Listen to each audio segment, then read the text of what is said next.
saya akan bicara tentang parenting dan discipleship. Parenting dan pemuritan, ya. Karena judulnya parenting dan pemuritan, saya Inggrisin sekalian ya, parenting and discipleship. Discipleship itu adalah pemuritan.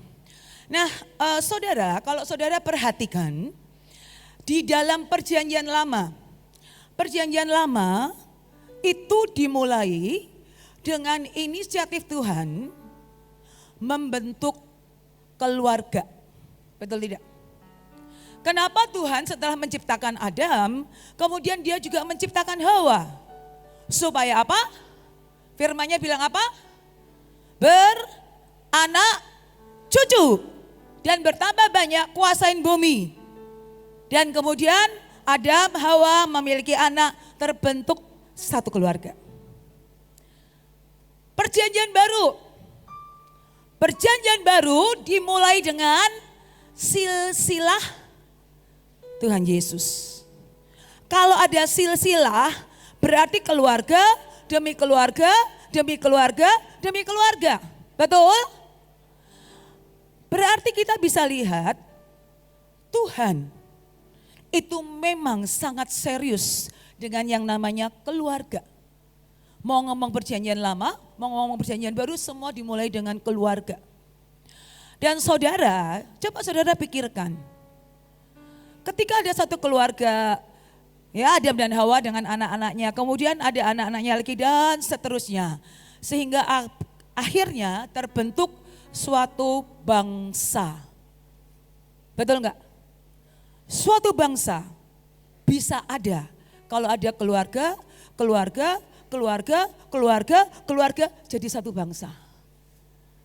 Berarti keluarga cikal bakal suatu bangsa. Makanya kenapa Tuhan sangat serius dengan yang namanya keluarga.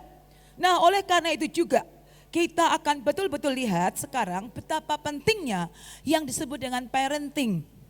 Tetapi hubungannya apa ini dengan discipleship, dengan pemuritan, ya?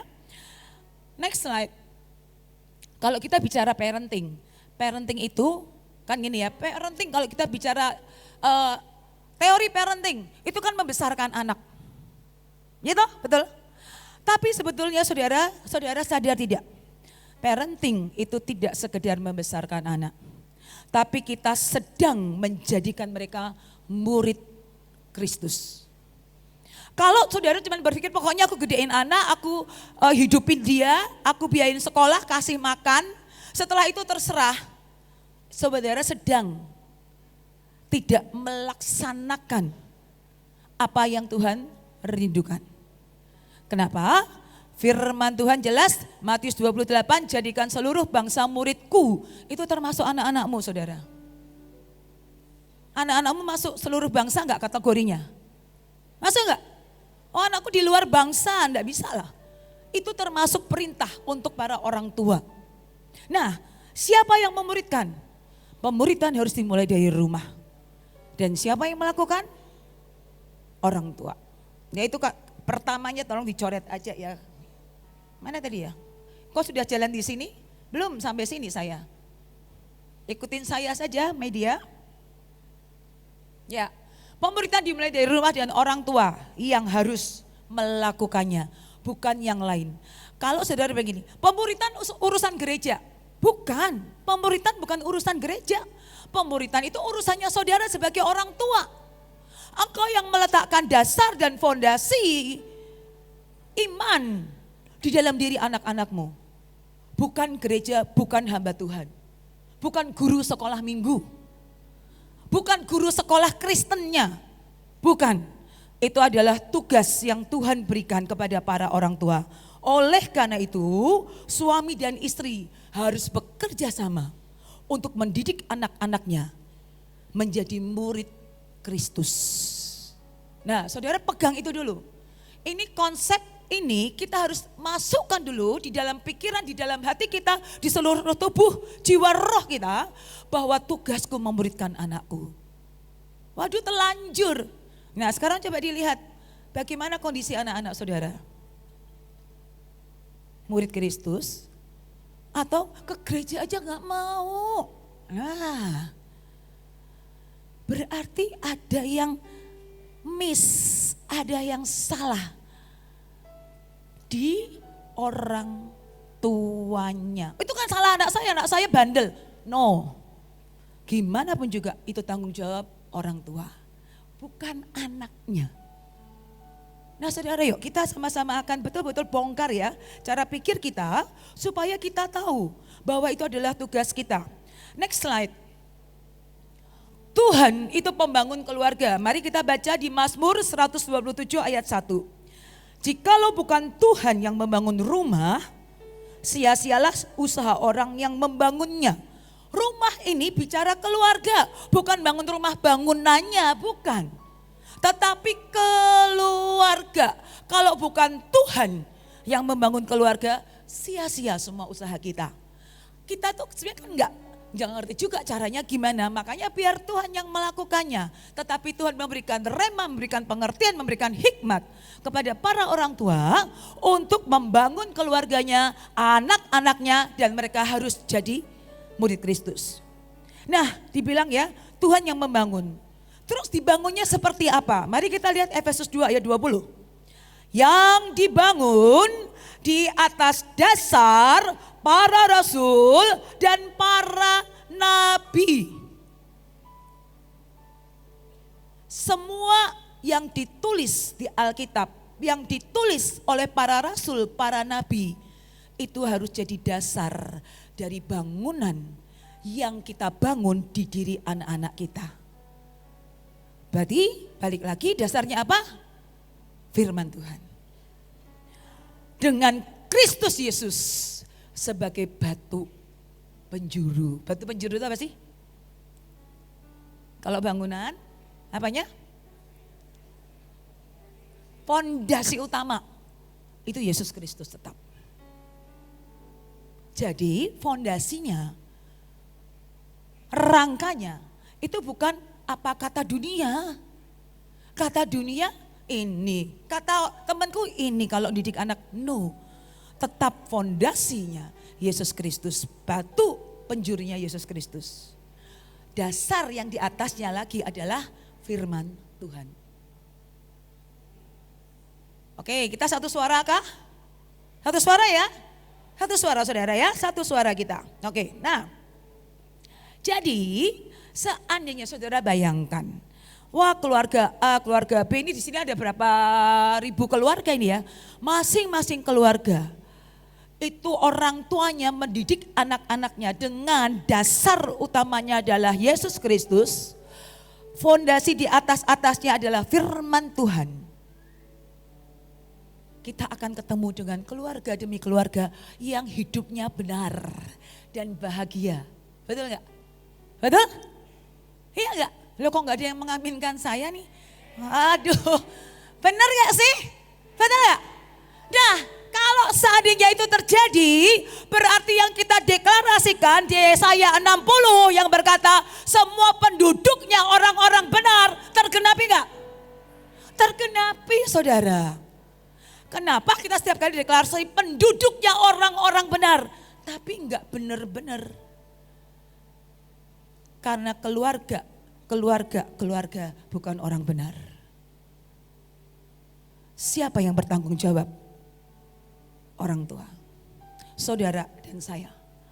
Karena kita tidak bisa menciptakan keluarga yang penduduk di keluarga kita ini orang-orang benar.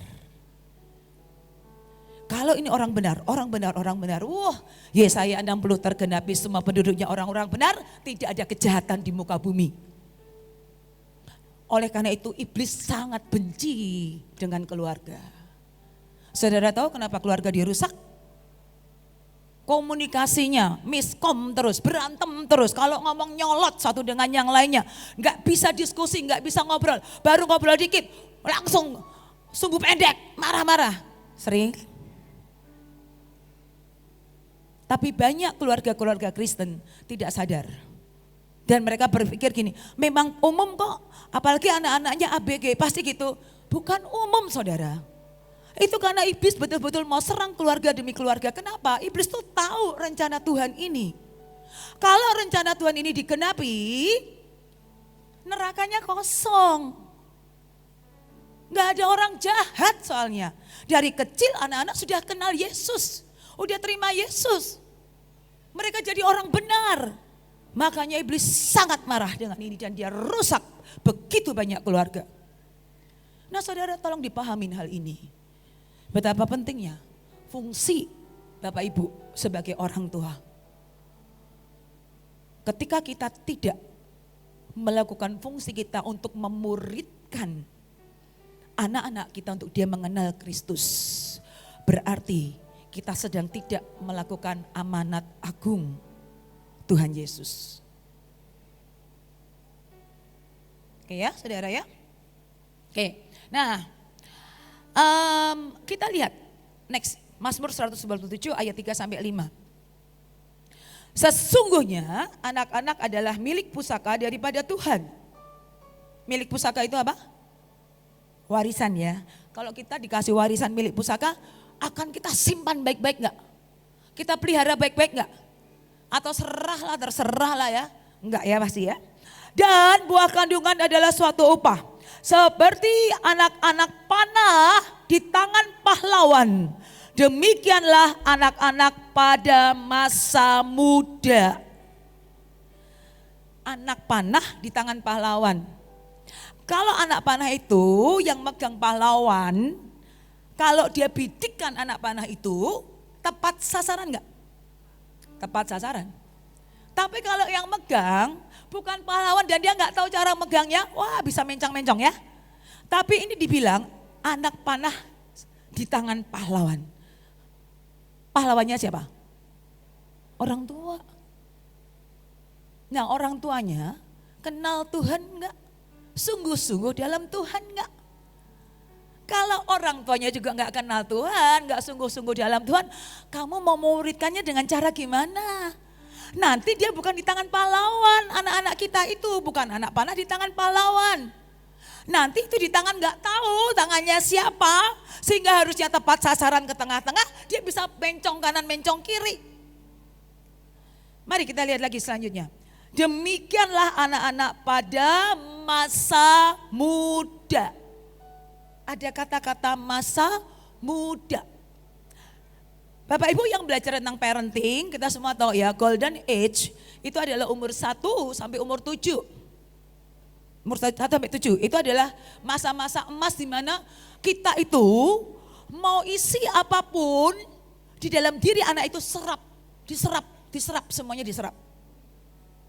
Itu masa keemasan yang kita bisa pakai untuk menanamkan kebenaran firman Tuhan. Sehingga dia kenal Tuhan, imannya bertumbuh, karakternya dibentuk. 1 sampai 7 tahun. Kalau kita lewat masa itu benarnya susah, bukannya mustahil ya, tapi akan susah. Ya. Makanya jangan lewatkan itu. Berbahagialah orang yang telah membuat penuh tabung panahnya dengan semuanya itu. Ia tidak akan mendapat malu apabila ia berbicara dengan musuh-musuh di pintu gerbang. Enggak ada ya orang tua yang anaknya malu-maluin, ya toh? Kalau kita isi tabung panah kita dengan ini, kita enggak akan pernah malu. Karena anak kita jadi kebanggaan. Bahkan kita bisa lihat nanti anak-anak kita Tuhan pakai dengan ajaib, dengan dahsyat. Dan kita tidak akan mendapat malu. Nah saudara, oleh karena itu coba lihat. Ya, mari kita lihat apa yang selama ini sudah kita taruh, ya, kita taruh dalam hidup anak-anak kita. Next, Galatia 4 ayat 19, nah ini bagus banget. Anak-anakku, anak-anak ya, keluarga aku ngomongnya. Sekali lagi aku menderita demi kamu. Sama seperti seorang ibu yang menderita kesakitan ketika melahirkan anaknya.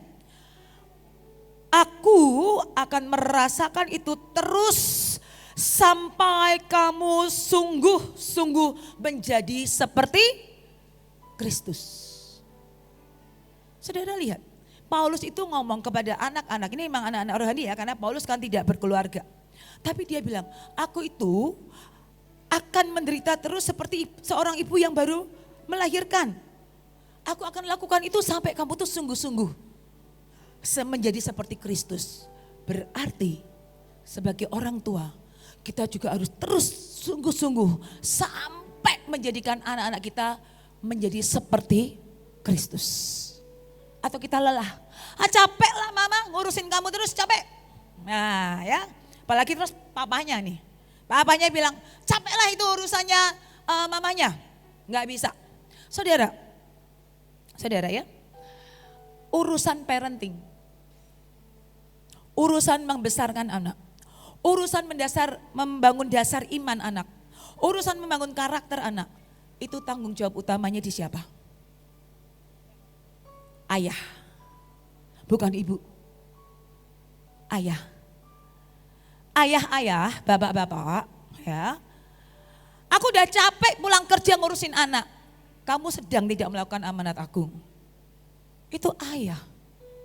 Dia imam di keluarga. Dia yang bisa membawa arah keluarga, directionnya mau saya bawa kemana. Itu ayah. Nah bapak-bapak, kalau kau tidak berfungsi seperti itu, berarti kamu belum on position. Bertobatlah. Jangan semua-semua serahin istri. Istri akan menopang, menolong. Tapi itu adalah urusan ayah. Saya lanjutkan ya. Ulangan 5 ayat 7. Ini sudah sering kali kita dengar, tapi ini bagus sekali. Haruslah engkau mengajarkannya berulang-ulang kepada anak-anakmu dan membicarakannya apabila engkau duduk di rumahmu, apabila engkau sedang dalam perjalanan, apabila engkau berbaring, apabila engkau bangun. Berulang-ulang apa yang dibicarakan, apa yang diajarkan, firman Tuhan. Nah, dibilang gini ya, apabila kamu sedang duduk di rumahmu. Ketika duduk di rumah, coba saudara pikirin, diingat-ingat. Kalau Bapak Ibu sedang duduk di rumah dengan anak-anak, pokoknya lagi di rumah, ngobrol enggak? Satu ya, ngobrol enggak? Dua, yang diobrolin apa? Atau semuanya asik dengan handphone? Asik dengan handphone, malah pakai headset. Jadi biar gak denger anaknya ngomong apa. Nah ini, kenapa anak-anak di rumah asik dengan handphone? Dia mencontoh orang tuanya. Dia mencontoh orang tuanya, pasti itu. Yang harus membuka percakapan orang tua. Kita nggak bisa, habis anak saya pada diem. Ya udah kamu yang harus membuka percakapan. Kamu tidak bisa expect anakmu membuka percakapan. Kecuali anakmu sanguin. Anakmu sanguin dia nggak usah disentil, udah cerita terus. Tapi kan tidak semua anak sanguin ya. Orang tua you have to start the conversation. Jadi kita sebagai orang tua yang harus mulai percakapan. Terus apa yang diomongin? Dibilang di situ apa? Mengajarkan berulang-ulang firman Tuhan. Tadi khotbah ini ngebahas ini. G7 itu sebenarnya apa sih? Dan seterusnya. Apapun itu. Bahas firman Tuhan. Ya, bahas semua kebenaran. Dan saudara ayah, ingat lagi ya, ayah. Jangan sampai ayah tidak belajar firman Tuhan. Ayah meletakkan dasar. Dan saudara, kalau saudara ini ayah, ya, saudara punya anak cewek. Jadikanlah cinta pertama anak cewekmu adalah engkau. Ngeditlah dengan anak cewekmu. Kenapa? Aduh malu. Gak apa-apa, nontonlah berdua, istri gak usah ikut. Makan ke coffee shop berdua, biarkan. Supaya apa? Mereka ngedit. Kenapa? Anak cewek butuh di jiwanya, dia butuh sosok seorang ayah dan lelaki. Kita gagal melakukan itu, anakmu akan kena om-om genit. Dan om-om genit dengan cinta palsunya akan mudah narik mereka. Itu bukan karena anakmu nakal, karena ayah-ayah gagal melakukan fungsinya sebagai ayah. Oh tapi canggung, oh anak sendiri kok canggung, gak apa-apa mulai aja. Anak saya sering tuh ngedit sama papanya, nonton berdua, terserah aja saya enak kan jadinya. Nonton berdua lah mereka, makan berdua lah mereka, kemana berdua lah mereka. Dan itu menarik sekali sebetulnya, dan mereka bisa ngobrol apa aja. Saudara biarkan, ajakin. Bapak-bapak di sini siapa bapak-bapak? Coba angkat tangannya. Ya, Pak pernah ngedit gak dengan anak cewek? Pernah? Good. Yang belum pernah tolong ngedit. Ya, kencan maksudnya ngedit itu. Yuk makan berdua yuk. Istrinya nggak usah ngiri, aku nggak diajak. Udah ibunya di rumah aja, biarkan mereka ngedit ya. Biarkan, supaya apa? Supaya mereka tahu, oh ini loh, kalau aku cari suami, aku akan cari seperti papaku. Nggak kurang ajar sama aku. Saudara lihat, ayah engkau berperan. Ya, oke. Apabila engkau sedang dalam perjalanan, apabila dalam perjalanan berarti pergi juga dengan keluarga. Apabila engkau berbaring di malam hari berarti, apabila engkau sedang bangun berarti di pagi dan siang hari. Ajar berulang-ulang, berulang-ulang. Ya, berulang-ulang. Oke, Yeremia 1 ayat 5. Nah ini saudara juga harus lakukan ini. Sebelum aku membentuk engkau dalam rahim ibumu, aku telah mengenal engkau. Dan sebelum engkau keluar dari kandungan, aku telah menguduskan engkau. Aku telah menetapkan engkau menjadi nabi bagi bangsa-bangsa. Ini adalah firman Tuhan kepada Yeremia. Tuhan sudah menetapkan Yeremia akan jadi nabi bagi bangsa-bangsa. Bahkan itu sebelum Yeremia itu dibentuk di dalam rahim ibunya. Saudara, sebagai orang tua, tetapkan untuk anakmu. Tetapkan. Tetapkan. Aku tetapkan engkau. Engkau akan menjadi orang yang cerdas di sekular, tapi engkau juga akan orang yang cinta Tuhan. Engkau adalah orang yang akan menguasai teknologi. Dan engkau akan pakai teknologi untuk kemuliaan Tuhan. Tetapkan saudara. Saudara pernah tetapkan gak buat anak-anak? Tetapin. Tetapkan. Karena firman Tuhan, dan aku menetapkan engkau menjadi, nah itu diisi sendiri. Anakku, aku tetapkan engkau. Engkau jadi pembawa lawatan. Dan sampai seumur hidupmu, engkau tidak akan pernah meninggalkan jalan Tuhan. Anakku, aku tetapkan engkau jadi ahli ekonomi. Engkau akan memimpin bank besar. Dan kekayaan bangsa-bangsa akan datang kepadamu. Engkau jadi orang yang sangat kaya diberkati. Dan engkau biayai lawatan. Tetapkan saudara. Perkataan orang tua itu akan sangat berkuasa. Powerful. Tetapkan. Bukan mendoakan ya, menetapkan, beda ya mendoakan dengan menetapkan, tetapkan. Setiap kali tetapkan untuk anakmu. Amin, tetapin ya. Oke, nah saya akan tutup dengan satu contoh. Ini adalah iman yang lintas generasi menurut saya. Ini adalah contoh di dalam diri Timotius. Timotius itu dibilang ya, saya juga ingat. Ini dari TSI ya terjemahnya. Saya juga ingat betapa kamu sungguh-sungguh percaya kepada Kristus. Sama seperti teladan nenekmu Louis dan ibumu Eunike. Saya yakin kamu pun memiliki keyakinan yang sama. Berarti iman bisa diajarkan dan diturunkan. Nenek, ibu, anak. Ya. Dan ingatlah juga bahwa dari kecil engkau sudah mengenal kitab suci. Yang dapat memberi hikmat kepadamu dan menuntun engkau kepada keselamatan oleh iman kepada Kristus Yesus. Jadi sejak kecil kita bisa loh bawa anak kita kenal Kristus. Anak kecil masa bisa diinjilin? Bisa. Anak saya terima Yesus umur 3 tahun. Dia udah pintar ngomong, saya jelasin tentang Injil. Saya jelasin tentang dosa. Saya jelasin tentang pentingnya terima Yesus. Dan dia berdoa terima Yesus. Bisa gak? Bisa. Ajari anakmu prinsip-prinsip kebenaran firman Tuhan. Ajari anakmu nabur. Saya tidak pernah ajarin anak saya nabung sebetulnya. Tapi saya ajarin dia nabur. Sejak kecil. Saya masih ingat banget. Dia masih kecil. Biasa ya masih kecil kan buat angpo. Ya kalau Imlek. Ya. Dapat angpo Imlek. Dan waktu itu dia masih belum sekolah. Masih di bawah 4 tahun. Dia jarang sekolah minggu sebetulnya kadang-kadang. Terus dia dengar waktu itu gerejanya, di gereja diumumkan, saudara kita sedang membangun gereja. Dan yang terbeban untuk nabur dan seterusnya. Pulang dia bilang ini, mah angpo aku buat gereja aja mah. Kenapa? Kan gerejanya butuh duit. Dan sejak saat itu, dia setiap kali dia nabur, dikasih duit kalau ada persembahan dikosongin dompetnya. Itu berkali-kali. Dan Tuhan tidak pernah berhutang. Saudara tahu ketika dia lulus kuliah, itu pas COVID. Di mana semua perusahaan mengurangi karyawan. Banyak perusahaan tutup.